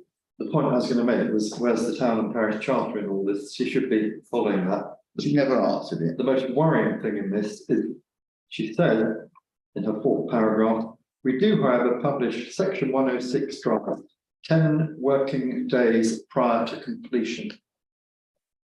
So what chance have we got to even discuss that? This is the big problem. So I'm going to propose this committee does not accept the answer that Councillor Matthews gave to Councillor Stutchbury, and we would ask for this to go back to her and balance her answer against the town and parish charter, which says that they will involve towns and parishes at every stage of the planning process, including section 106 agreements. Thank you. Thank you, Chairman. For my information, I'm not familiar with Councillor Matthews. She's deputy to Peter Strachan. Oh, right. The answer, just for information, Anthony, Councillor Ralph, the answer would have been written for her by the officer. She would have read the answer out. So it'd be the same answer, whether it was Peter Strachan or whether it was her. So that's my proposal. We have a seconder. Thank you, Fran. So, right, all those in favour? That's everyone, including Councillor Stutchbury. Thank you very much. Just to finish off lastly, there is the feigning possibility, if my aspirations and questioning happens, that I may be joining a joint working group which is going to look at why section 106 agreements haven't delivered any health infrastructure. Now, this is something that the town council has been questioning for a very long time. I know the chairman and other councillors have been questioning it. Haven't met yet. I believe that a valued colleague, Councillor Stuart Wilson, will be part of that group because he sits on growth for the infrastructure, and I believe that I will be part of that group from the HASC. And it will be a pleasure to be working with Stuart in the meeting on such an important issue, because this Are they broadcast? Because that's going to be a spectator sport. What we know is what we've realised is, of course, there's no point in going into these things without looking at it in advance. We got the matrix for I think the matrix for how the task is, how the health service is going to produce contributions. And then there's the policy of how the Buckinghamshire Council are acting it. So I think they're going to be the two things which are key to this. Over and above that, and I do believe it would be unfair to say that Stuart hasn't done some legwork on this, because in South Buckinghamshire, in the area that he represents, I believe the same questions that we're asking here are prevalent there, which means it's been a continuous failure across Buckinghamshire. And if we carry on like that, we'll get no doctors' practices. Well, I'll just take up on that, Robin, because the thrust of our argument is we're stuck with section 106 up here in the north, but still automatically includes health contributions, which is in most of the rest of the county. What the rouge was, and I think it was said in a meeting that they are at a previous infrastructure meeting, of which I'll stand corrected if it wasn't said, is that they were thinking of ways of bringing forward infrastructure levy sooner. Now Up here, but they haven't said the mechanism they're going to do that. And though I asked both in the district council to ask it to be included in it, and I asked in the Buckinghamshire Council to ask it to be included in it before they agreed the plan, it wasn't. So if we don't get that, there's a different system. And I think the chairman makes a really good point, because I believe that Cllr offers strict rules around contributions and has to be undertaken. Where section 106, you've got to prove, and there's a mathematical formula in one, and there's a bigger burden of proof in the other. So even though this may come out of the discussions, but if anything significant that I'm allowed to repeat comes out of it, we will. But I think if those meetings produce a report at that point, or are public or webcast, or I hope they're not all going to be private, because there'll be no fun in it. But that's something else, and that, you know, I hope that's useful. Yeah, thank you very much, Robin. Thank you for your report tonight. Item 13, updates from representatives on outside bodies. And Anthony, nothing from NDPCC? No, there's a meeting next, Wednesday week, and I shall report on the next planning Buckingham Town Council plan on. Right, thank you for that. Item 14, Buckinghamshire Council Committee meetings. The North Bucks Area Planning Committee for August is cancelled. For members' information, all 4 scheduled meetings since merging the council. And 14.2 Strategic Sites Committee, August and September, both cancelled. And for member information, 4 of the 5 scheduled meetings since May have been cancelled. Grove Infrastructure Housing Select Committee took place on the 7th September. So the Robin was just referred to. That's, yeah, and the Transport, Environment and Climate Change Select Committee was on the 14th September. I had a look at it, fine, but they didn't say it. Nothing for us. Robin? I have got notes on the growth and infrastructure. I'm having great difficulty with the logic behind things that aren't warranted a calling. Now, I've been advised that building in the floodplain didn't warrant. This is the application you all discussed some time back, and I listened to the discussion, and I tried to call in the application on Tinswick Road. Oh, yeah. I was advised that the building in the floodplain didn't constitute any problem, even though it flooded there in 2020. And other matters like going to committee, other committee planning things that I listened to you discuss, and I decided to ask to go to committee, have been deemed not to be serious enough to have a planning committee. And I do believe that on one of them, the response was sent to myself and to Catherine, which I was concerned that it's becoming unsustainable, isn't it?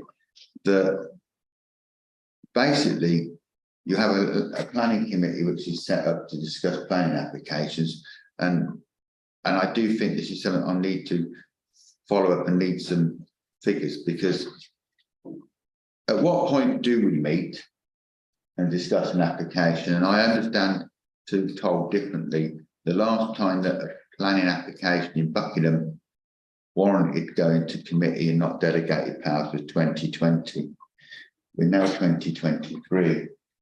And that's February 2020 as well, so Yeah. it's 2.5 years. so what I'm saying is that means every planning application has been determined between the officers and the chairman of planning, and perhaps that's quite difficult to stomach, because I can't believe a town like Buckingham hasn't had something which should have gone to committee. Not North Bucks Planning Committee. No, I'm just- but not North Bucks Planning Committee. And of course, interestingly, February 2020 was a month before COVID arrived. Yeah, so we haven't had anything. So I'd like to see those figures, because I do think there's some work to be done about that. And I think I need to establish if this is every council committee across the council, whether it's just Buckingham, North Bucks Area Planning Committee, where they don't go. I have a complete record of the year's meetings for all the area planning committees and strategic sites, and which ones have been cancelled. I can do you that tomorrow, Because I think there is this real. Thank you, Robin. because Yeah. they vanish from the calendar sometimes, the cancelled meetings. Yeah. So you can't tell. I will say, in addition to that, that the Brethren Meeting House application is not good. Having a septic tank in the back garden is not serious enough. I asked for it to go to committee, and I was told that my concerns about a septic tank in a housing estate by the deputy chairman of the planning committee, who supported the officers, that it was who is a member of our council, said that my concerns weren't serious enough, and it was going to be dealt with by delegated authority.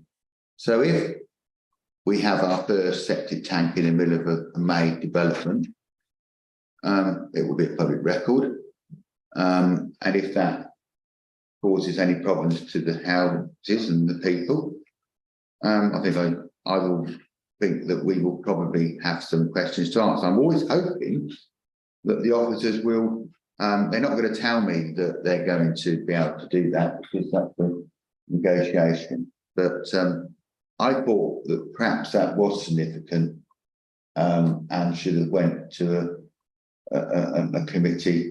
Yeah. And I've been advised that the vice chair of the planning chair was on holiday. Didn't think that my view was significant enough, and it wasn't as much risk. So we live and learn. It wasn't just the septic tank, of course, it's the a wooden shed up instead of a brick building, which was what the original permission was for. More importantly than that, next month, October, it becomes planning law. You cannot put a septic tank in any property, any residential property, which is within 30 metres of a main sewer. And we're just going to miss that. Maybe if they approved it, miss it by a few weeks. Dependent upon the outcome, and we bring that. Can I ask that whatever the outcome of that application, we bring it back to committee to discuss the outcome? Because It's worth a judicial review, wouldn't it? I think that talking about a septic tank, I think it's something. If we're going to have that, why did we have all these laws to introduce drainage and sewage into places? And why did you all write to them and make your decision, which I thought you spoke very well, everyone at this committee meeting, and all the points you raised were important points. And you did, I do believe, from memory, have residents come to talk to you about 11 it. objections from residents. So it is a public record. I think that the letter was sent, so we'll bring the letter. I propose to bring the letter back to the next committee We'll have to wait and see. and or to the relevant committee once the decision's been made. Hopefully the officer agrees with us, but we've got no saying that. We're watching it, Robin, we're watching it. The officer will have to submit their report to the senior officer. It's the senior officer who countersigns it, so. Right, item 15, enforcement. The following file has been closed. Change of use, betting shop Ladbrokes to tattooists. Not expedient to take action, even though a breach of planning control has been identified. And what jumps out at that is that a loss of revenue. Because normally they'd have to apply and pay for a change of use application. But enforcement in their wisdom decided it's not worth asking. Martin? Yes, again, I think we've said this many times. I don't see why they are refusing. I know it's law that you can't charge more, which is a shame, because there should be a penalty for not going through the proper process. They seem to slap it on everywhere else where they can charge a little bit extra and get some money back. But in planning, it seems just easy to don't worry about it. Which is, again, seems. I think they've closed the doors on the windows and they're just, you know, the light's probably still flickering, but not for long. Anyway, report new breaches. Not a new breach, it's a current breach, but I have a photograph. I'm going to pass this round. It was taken on Saturday night, the town hall internally illuminated signage. I noticed that. English Heritage was called in 2014, refused as harmful to the significance of a grade 2 start this building. And bidders withdrew the application at that point. They've now got the signage up. The signage is internally illuminated, despite the fact that's contrary to our conservation law policies. And Catherine has this morning sent that picture and the one below it, which I'll get to in a moment, down to enforcement. We have a case number for it already, but we'd only got Louise's verbal confirmation that they were lit at night. Now we've got photographic shots or something. Yeah. Because there's also the little pretty blue eyelids on the windows.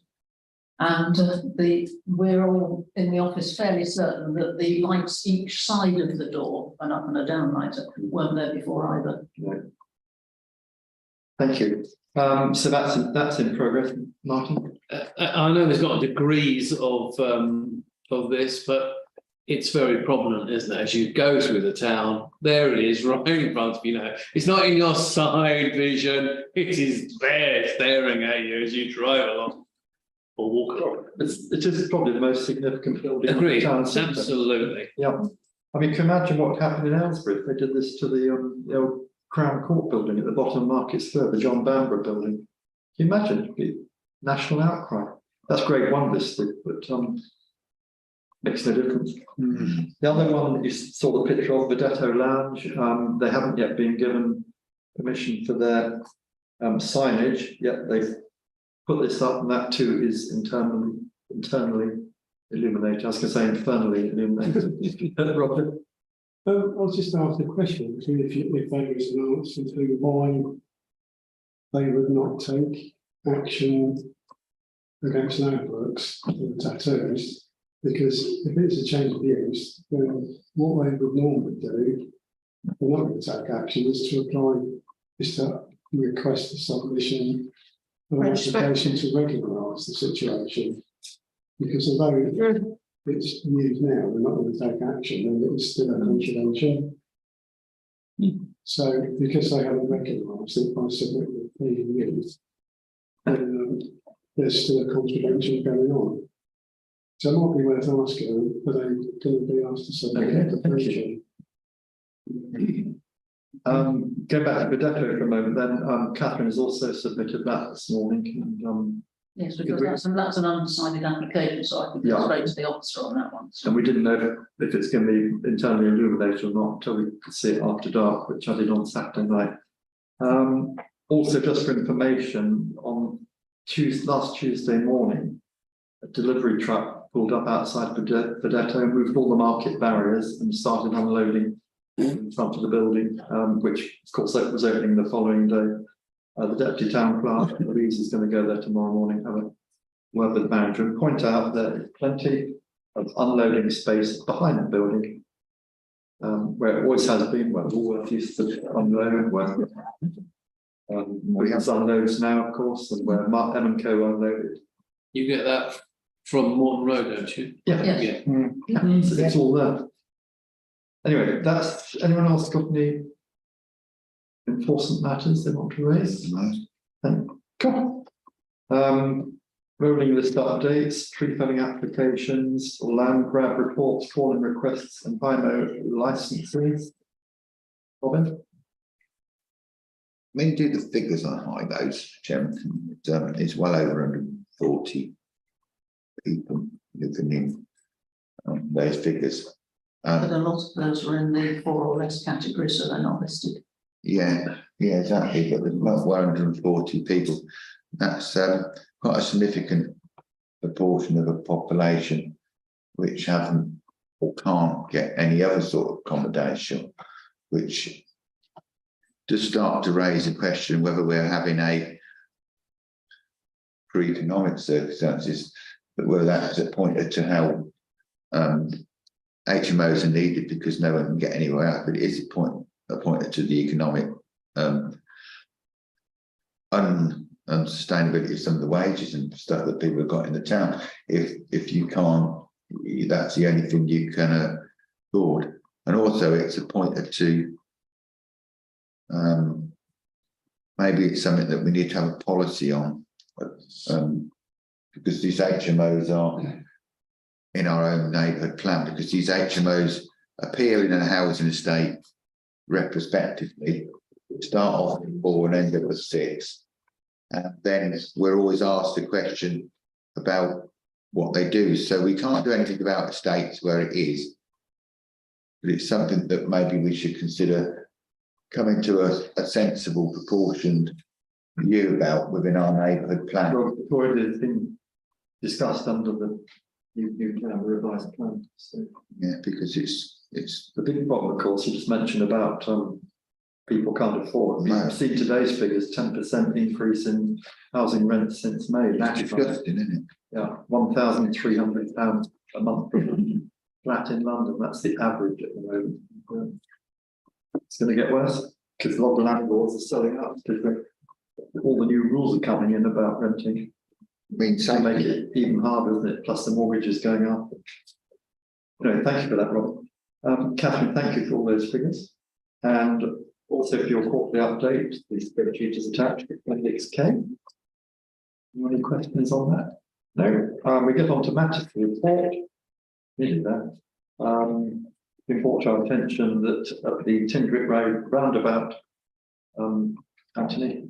Yes, it's just, I was driving past there and they still got the signs to the cemetery, which end in a gated entrance, both coming and going on 41. And I thought they were going to cover those up until such time as we created the cemetery there. Yeah, we did ask them, 3 or 4 months ago to cover it over until the cemetery's open, but haven't quite got round to it. It's not the end of the world. It's not something. Well, apparently, Martin, it's a dead end. It's a dead end.